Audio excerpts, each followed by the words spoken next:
नमस्कार दोस्तों, कैसे हो आप सभी। I hope everyone is good, everything is fine. आज मैं अपने रूम की सफाई कर रहा था, तो कुछ किताबें थी, बुक्स थे, जिन्हें मैं क्रमबद्ध तरीके से अलमारी में लगा रहा था। तो मैंने देखा एक वहाँ पर कागज़ का टुकड़ा था। जब मैंने वो कागज़ का टुकड़ा ओपन करके देखा तो मुझे याद आया, मैंने 2022 में एक उसमें पोयम लिखी थी, एक कविता लिखी थी, वो एक घटना के ऊपर थी। 30 नवंबर 2022 को एक घटना घटित हुई थी। तो उस घटना के बारे में मैंने उस कागज़ पर उस घटना का वर्णन किया था। वो घटना मैं बता देता हूँ। जा रहा था, मेट्रो पर मैं बैठा था, न्यूज़ देख रहा था मोबाइल में। तब मैंने वहाँ वो घटना देखी कि मुंबई में एक लड़की आई हुई थी साउथ कोरिया से। वो घूमने आई हुई थी। जब यहाँ पर वो ब्लॉग बना रही होती है और हमारे देश की संस्कृति को वो अपने देशवासियों, अपने फॉलोअर्स को हमारी संस्कृति से रूबरू करा रही होती है, तो उसी टाइम दो युवक वहाँ पर आते हैं और उसके साथ छेड़खानी करते हैं, उसे परेशान करते हैं। वो बहुत परेशान होती है, लेकिन वो युवक नहीं मानते हैं, बार बार उसे छेड़ते हैं। वो मना भी करती है, लेकिन वो लड़के अपनी हरकतों से बाज नहीं आते। तभी एक अच्छी बात यह थी कि वहाँ पर एक युवक ने इस घटना को देखा। वहाँ पर वो लड़का खड़ा हुआ था, दूसरा लड़का वो आया, उस लड़की को उन दोनों से बचाता है, उन लड़कों को डांटता है, वहाँ से भगाता है और सेफली उस लड़की को उसके घर तक, जहाँ पर वो रह रही थी, वहाँ पहुँचा कर आता है। तो इस घटना में हमें दो पहलू नज़र आते हैं। एक तरफ उन दो दरिंदों की हैवानियत नज़र आती है, तो दूसरी तरफ ही हमें इंसानियत नज़र आती है। तो ये जीवन है, यहाँ पर हर मनुष्य के दो पहलू होते हैं। ये आपके ऊपर है, आप किसे चुनना चाहते हैं। एक आप हैवानियत को सपोर्ट करना चाहते हैं या इंसानियत को सपोर्ट करना चाहते हैं। मेरा मानना है कि आप सभी इंसानियत को ही सपोर्ट करेंगे।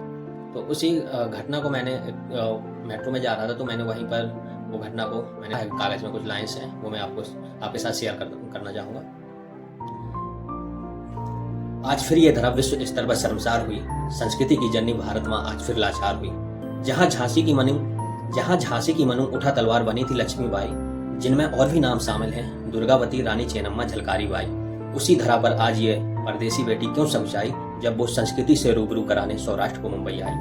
सुनो न्याय नीति धारा, इस धरती पर एक ब्लॉगर आई, विविधता में एकता की झलक मुंबा देवी की धरा से दिखलाई। तो मुंबई का जो नाम है वो मुंबा देवी, और वहाँ पर एक देवी है जो फेमस है, मुंबा देवी के नाम से जाना जाता है, उनके नाम से मुंबई का नाम रखा गया है। लेकिन उसी टाइम शाम को एक ऐसी घटना भी घटित होती है। संध्या काल का चक्र एक ऐसा भी आया, जहां उसने अपने आप को ही सहमा पाया। दो मनचलों ने बेखौफ अपनी हरकतों को आजमाया, हजारों की भीड़ संध्या रात्रि में उसने अपने आप को अकेला पाया। उसी टाइम फिर उस युवक की नजर पड़ती है जिसने वहां पर लोगों को इंसानियत का पाठ पढ़ाया, इंसानियत सिखाई। दो मनचलों ने बेखौफ अपनी हरकतों को आजमाया, हजारों की भीड़ संध्या रात्रि में उसने अपने आप को अकेला पाया। धन उस युवक का जो कृष्ण रूप में आया, बेखौफ दरिंदों से द्रौपदी के मान को बचाया। अतिथि देवो भव संस्कृति वाले देश का जब हुआ अपमान, मुंबई प्रशासन की धूमिल पड़ने लगी शान। जन रक्षक प्रशासन ने अपना ऐसा चक्र चलाया, जनमानस के बीच फिर से विश्वास जगाया। देखो, आज इस सोशल मीडिया का ही इतना इस टाइम क्रेज हुआ है कि सोशल मीडिया की वजह से कोई मुद्दा उजागर हो जाता है और कानून व्यवस्था भी अच्छे से कार्य करती है। तो उस टाइम यही हुआ कि जब अतिथि देवो भव संस्कृति वाले देश का जब हुआ अपमान, मुंबई प्रशासन की धूमिल पड़ने लगी शान।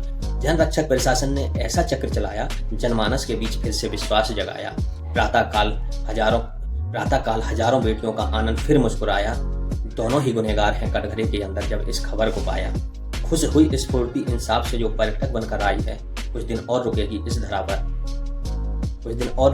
धरा पर ये बात अपने देशवासियों से बतलाई। जब उसने देखा कि पुलिस वालों ने, यहाँ की कानून व्यवस्था ने कार्रवाई की और दोनों युवक को जेल हो गई है, उन्हें दोनों को सजा मिली है, तो उसने हमारे देशवासियों का धन्यवाद किया और साथ ही उस युवक का धन्यवाद किया जो उस टाइम उसे बचाने आया था। और हम देखते हैं कि उसने फिर कुछ दिन यहाँ रुकने का और मन बनाया था, और 2-3 दिन बाद देखते हैं कि उसने उस युवक के साथ वो लंच करने भी गई और उसने उस युवक को धन्यवाद दिया। तो इस कविता के माध्यम से मैं यही कहना चाहता हूँ कि आप ज़्यादा से ज़्यादा लोगों के अंदर इंसानियत का पाठ पढ़ाइए, खुद एक अच्छे इंसान बनने की कोशिश कीजिए।